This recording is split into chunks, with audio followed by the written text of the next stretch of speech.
फुलंब्रिये मठी वसती. आता सर्वज्ञ फुलंब्रीला विजय केले. गावांत दक्षिणे पाषाणाचा उत्तराभिमुख मठ आज पण आहे तो. ते मठी खांबेशी बाईशी आसन रचले. खंबाला खंबाच्या आसनाच्या किती स्थानांच्या वेळ आहेत ते आठवायच्या या वेळेला. इथे खंबा, कुठे कुठे खंबाला खेटून सर्वज्ञ बसलेले.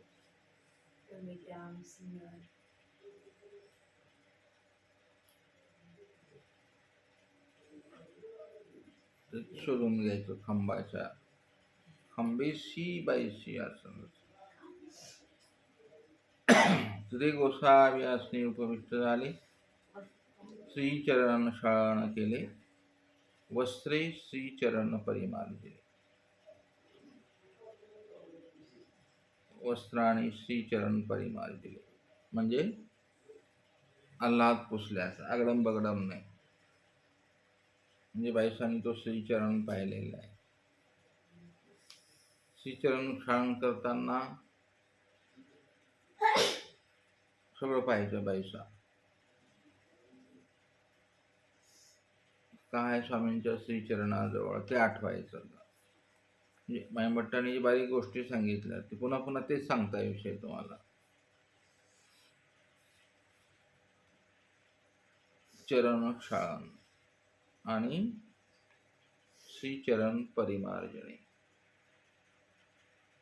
तुम्ही विशेषाला स्नान घालताना आपण ते करू शकता आहे की नाही. तेवढं कोणी करत नाही पण करायला पाहिजे. मग तिथे पूजा अवसर केला बाईसांनी. मग तिथे आरोग्य झाली. गोळा विडा झाला. मग पहुड उपहुड होऊन आसनी उपविष्ट असते. थोडी विश्रांती. उपहुड आणि पहुड मध्ये काय फरक असतो. पहुडलेले स्वामी पाहता यावे तुम्हाला. पहुड होऊन उपहडलेले स्वामी कसे असतील आपण चिंतन करायचं. लीळापाठ असतो सर्वांच्या. मग बाईशी म्हटले, बाबा इतुके देऊळ मणवंडप देखिले परी हे शोभा नाही. म्हणजे अशी शोभा कुठं दिसली नाही. इतका सुरेख आहे हा मठ. ऐसा हा एवढा मठ कोणी केला बाबा. बाईसांची जिज्ञासा आहे. सर्वज्ञ म्हणतात बाई ब्राह्मण एक वाटा जात होता. तर सर्वज्ञ कथा सांगतात, गोष्ट सांगतात. ब्राह्मण वाटा जात आहे म्हणजे तो प्रवास करत करत या गावाहून त्या गावाला चालला.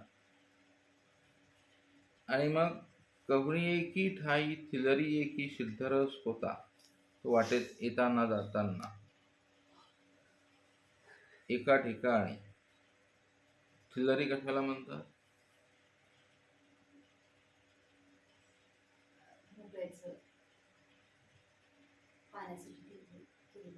जुन्या काळात असायचं ते पाणी ठेवायचं त्याच्यामध्ये. बटवासांना ते थिलरीच वागवायचं त्या बाई. आज पाणी पितील मग पाणी पितील. कोण होते त्या बाई. आपलं पाणी तरी उपयोगी जावं असं तिला वाटायचं. कोण होत्या त्या. किती दिवस पाणी वागवलं. किती महिने. 6 महिने. बटवास तरी पाणीच मागितलं नाही त्याने.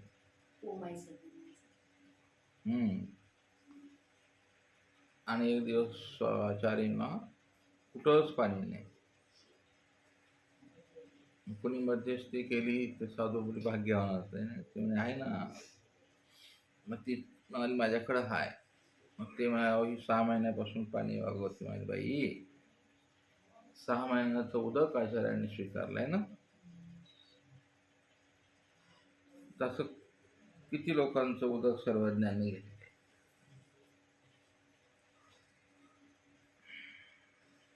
आता ही लीळाची आठवण.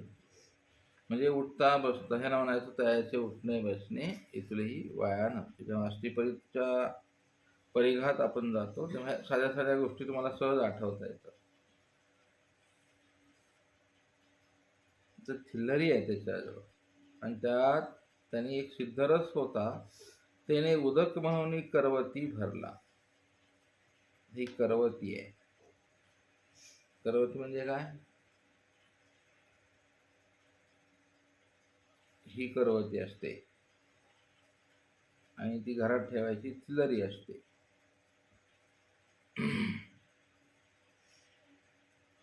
परी तो सिद्धरस ऐसे नेणे. त्या ब्राह्मणाला माहित नाही की माझ्या बाटलीमध्ये बिस्लरी, थोडक्यात आजची बिस्लरी आहे की नाही, त्याच्यात भरून ठेवला. त्याला माहीतच नाही माझ्याजवळ ते आहे.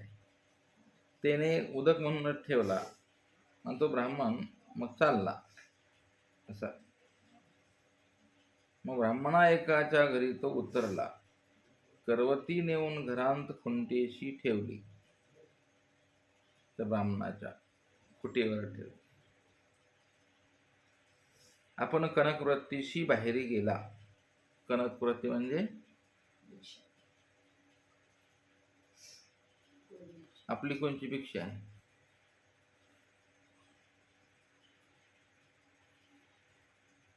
अशा नाथ संप्रदायाची भिक्षा वेगळी, आपली भिक्षा वेगळी. ही कनवृत्ती. ब्राह्मण कनवृत्ती पीठ मागतात, ते ओली भिक्षा नाही घेत. अशा बारीक बारीक गोष्टी माहीत पडायला पाहिजे साहित्यामध्ये. थेंब पडता ती, मग तो गेला तिकडं. त्या करवतीचा थेंब पडता ती म्हणून गृहिणी खाली ताट ठेवलं. बायांचं काम बायांनी करावं. त्या ताटावरील करवतीचे थेंब पडले. गळाला असेल एका दुसरा. तेने ताट वेधले, सुवर्ण झाले. म्हणजे काय असेल त्याच्यामध्ये? ते सिद्धरस.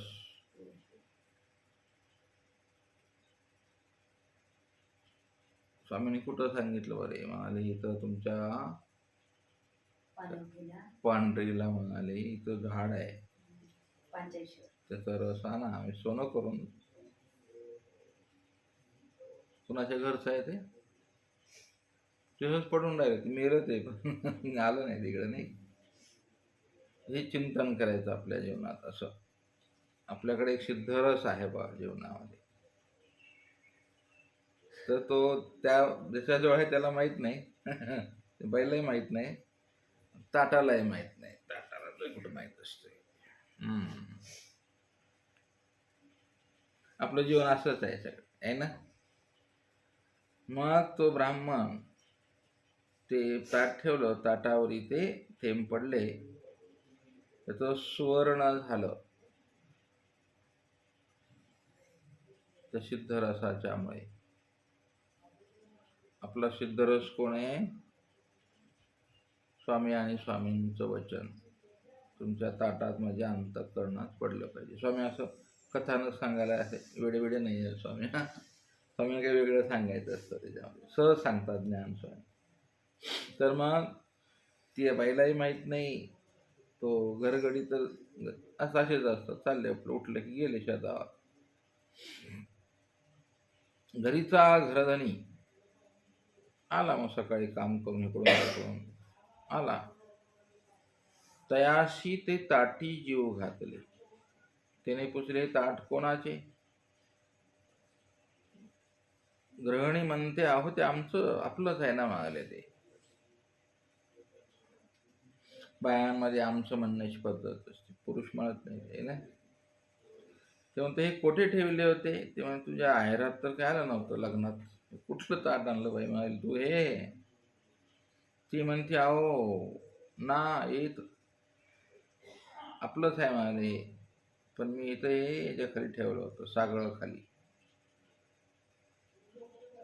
मग त्यांनी वरील वास पाहिली, तो खुंटीये सागळ देखील.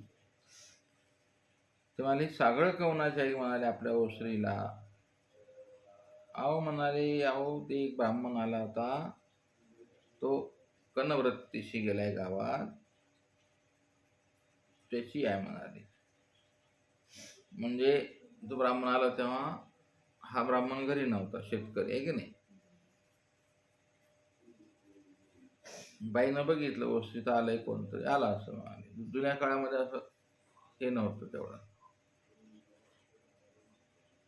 जुन्या काळातले लोक वस्तीला आलं की पाणी द्यायचे आहे की नाही, भाकर द्यायचे, ते जेवण केल्याशिवाय जाऊ देत नव्हते. जुना काळ होता. मला वाटतं आपले जे गुजर शिवव्यास वगैरे असतील पूर्वज आपले मेलेले, त्यांना ओसरी माहित आहे का नाही. शिवदयाची त्याची थोरवी ब्रह्माधिकार ही आपली थोरवी असली आहे. आता आहे पण ते तुला प्राप्त करून घेणार आलाय. ओसरीला बसणार आहे तसाच क्वालिटीचा पाहिजे ना. तो आगडम बगडम नाथ आहे आपला, त्याच्या ओसरीला बसून ओसरी खराब होती. तसा क्वालिटी पाहिजे. ते दैवयोगाने येतात. आचार्य बसावेत आपल्या ओसरीला, आहे की नाही. माहिमभट्ट यावेत. सुरुवात मात्र आगडम बगडम पासूनच होत असते ना. दैवराटी आहे ना. आपल्या ओसरीला असं आलं पाहिजे कोणतं.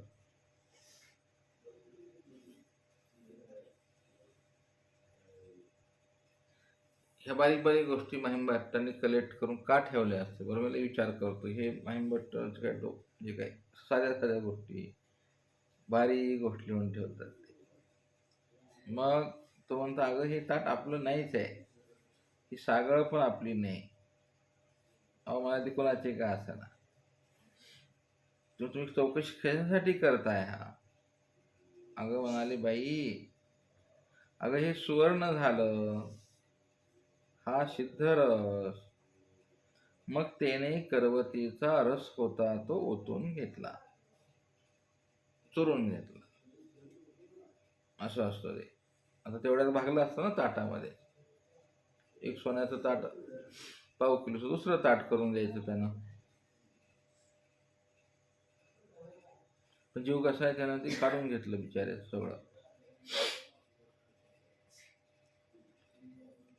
मग त्यांनी करवती आणिके पाणी भरली, मागोती खुंटेशी घातली, तो जयाची करवती तो आला, करवती घेऊन गेला.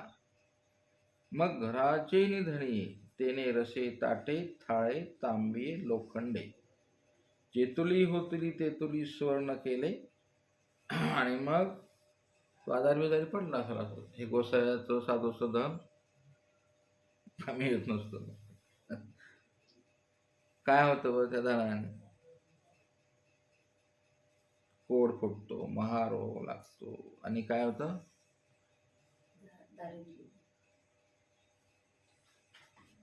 दारिद्र्य. सुद्धा मला दारिद्र्य कशामुळे आलं तर चोरूनच ना. चरित्रात कोण आहे ती चोरून बाई होती, बट आणलं तिनं चोरून स्वामी. हो, काळबोटा. तिथलं चोरलं, बायसांच्या समोर चोरलं. ते काय करायची ते ते बारी होती.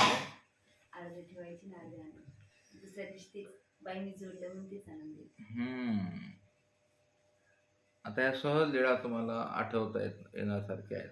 त्या आवड आहे का काय, सावड काय आहे याच्यामध्ये.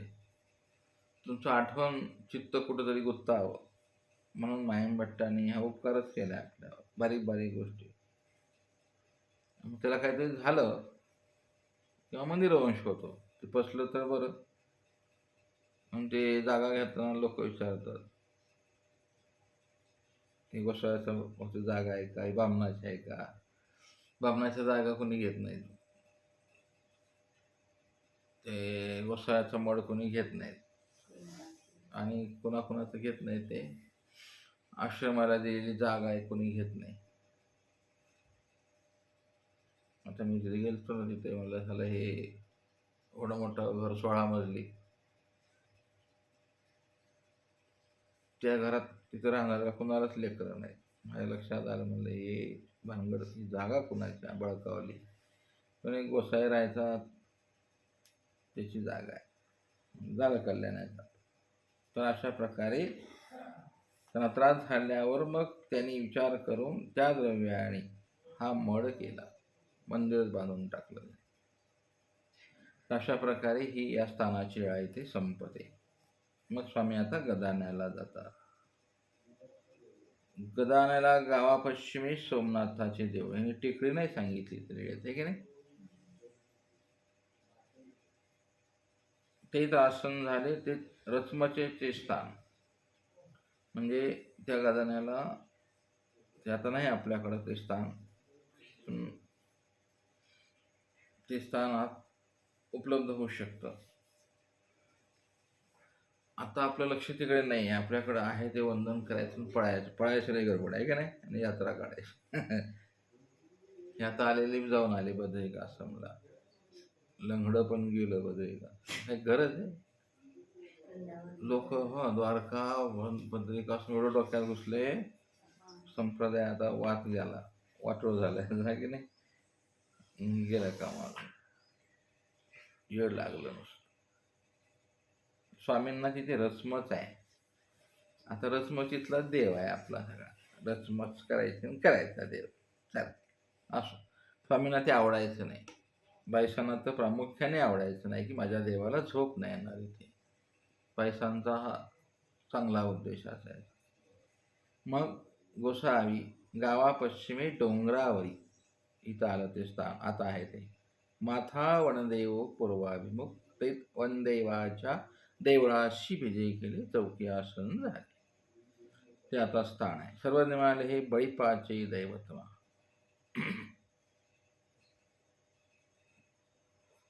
कोण आहे बळी?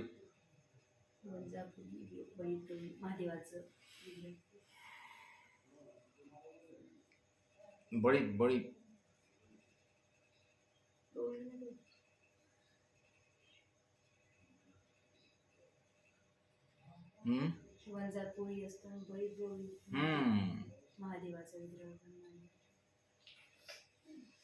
ते जालन्याचं स्थान नाही का तिथलं, तिथं कथानं सांगितलं. पण तो जो बळीप्या आहे, ते दोघं मित्र आहेत ना, कोळी आणि एक कोण,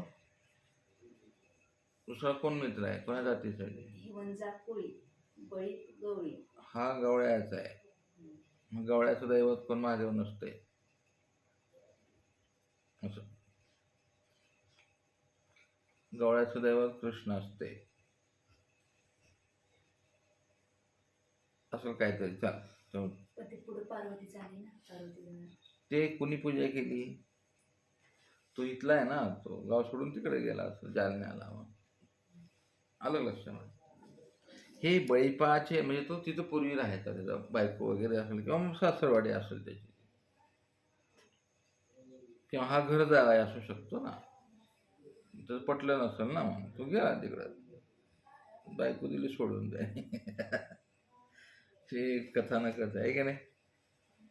लिहायचे संदर्भ असे लक्षात ठेवावे लागतात आपण.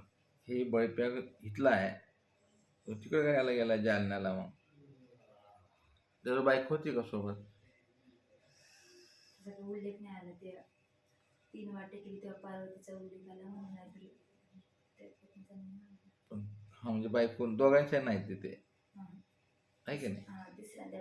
त्याची बी नाही, ह्याची, हे दोघंही असे दिसतात ते घरात. ते झालं ग. पण ते कुठं राहायचे? तिकडे भिक्षा मागून सांगायचे ना ते.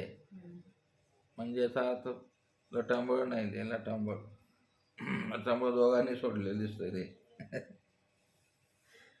किंवा ह्यांची लग्न झाले नसतील दोघांची. आता लग्न होत नाहीत ना पोरांची, तशी लग्न एक मोठी समस्या आजच्या काळात. परवा दिवशी बाईल तुम्हाला सांगितलंच नाही, इथं बसली, मी सहज बाहेर गेलो, म्हणलं कशा काय बसल्या तुम्ही इथं? मला ते कौतुक वाटलं, एवढी मोठी सोन्याची बोरमाळ गळ्यात. तुम्ही बाबा एक पोरगी द्या ना म्हणाले. किती हजाराला भेटत? म्हणलं बाई तुम्हाला किती हजारात पाहिजे? तुम्ही बाबा 1,000,000 मला मंदिरात ओळीनं पोरी बसलेल्या आहेत म्हणलं जाय. नाही हो, आमचं पोरग वैतागलं बाबा. आता समस्या आहे सध्याच्या काळात. त्यावेळेला असू शकते.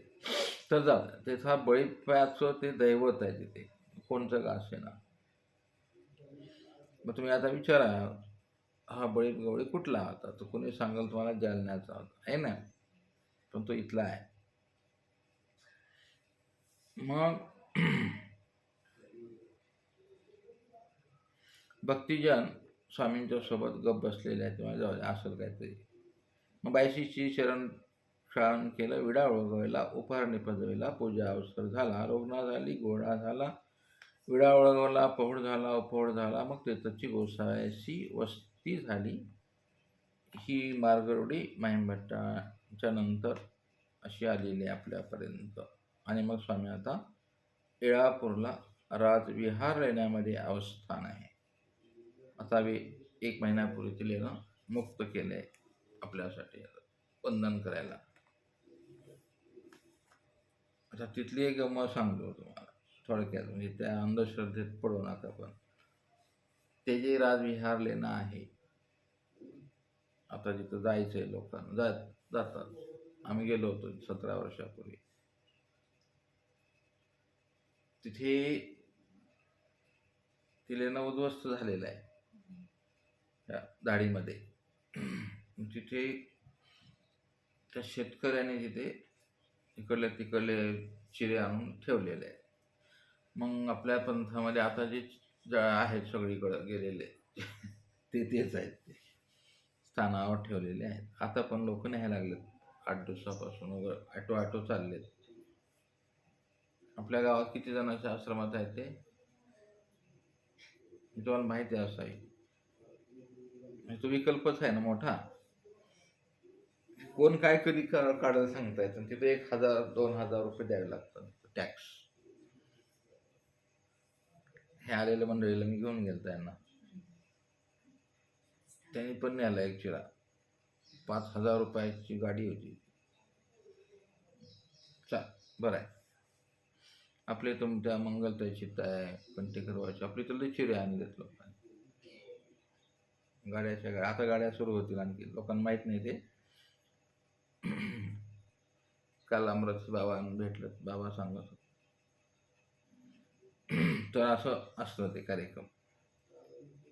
तर ते कटक स्वामी सर्वज्ञ आता किती वाजले, येळापोळी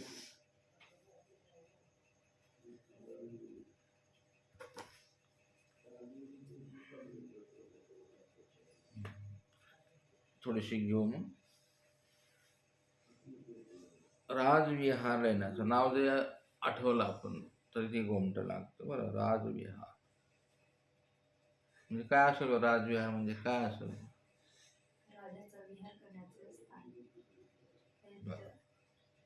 आणि काय असू शकतं, कल्पना करायची. राजविहार. तर तिथे स्वामी आता इकडून उदयाचा पूजा अवसर झाल्यानंतर येळापुराशी निघाले. कटक अवलोकले. म्हणजे काय अवलोकलं असेल देवाने?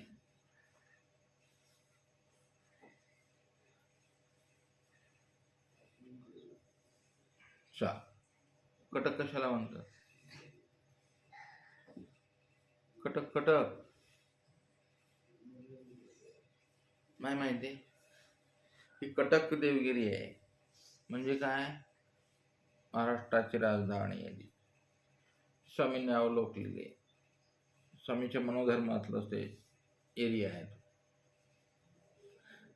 आपलं चिंतन ब्रॉड नसल्यामुळे हे कळायला अवघड पडतं बरं काही.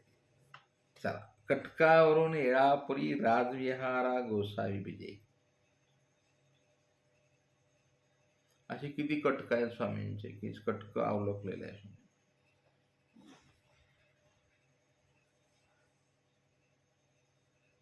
आता तो साधूचा विषय, म्हणजे आपण त्यात असलं पाहिजे. चला, तिथं अवलोकन करत स्वामींनी. पण ते स्वामींच्या अवतार कार्यातलं मोठं स्थान आहे.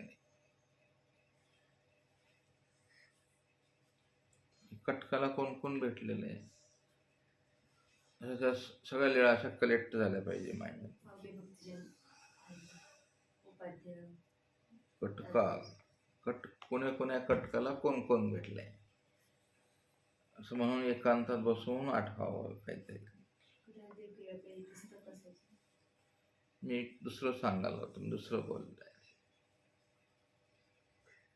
हा शब्द कुठे येतो आणि कोण भेटले? कटक देवगिरीचं सोडून द्या.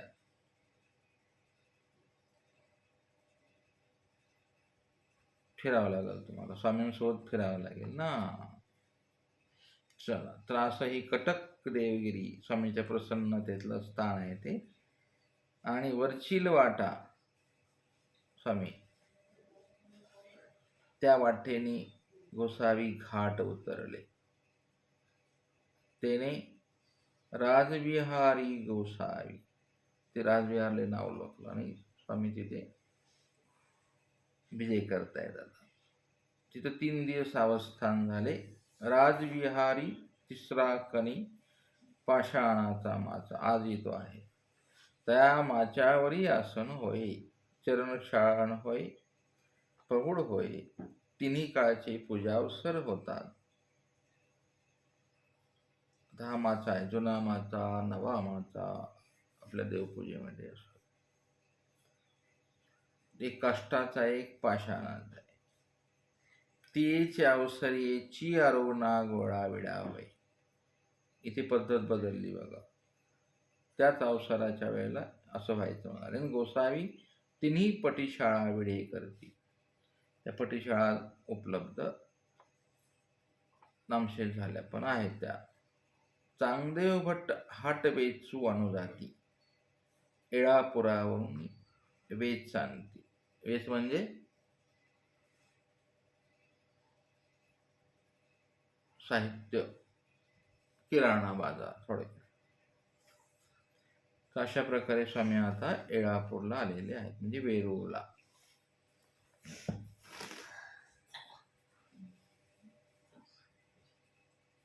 दंड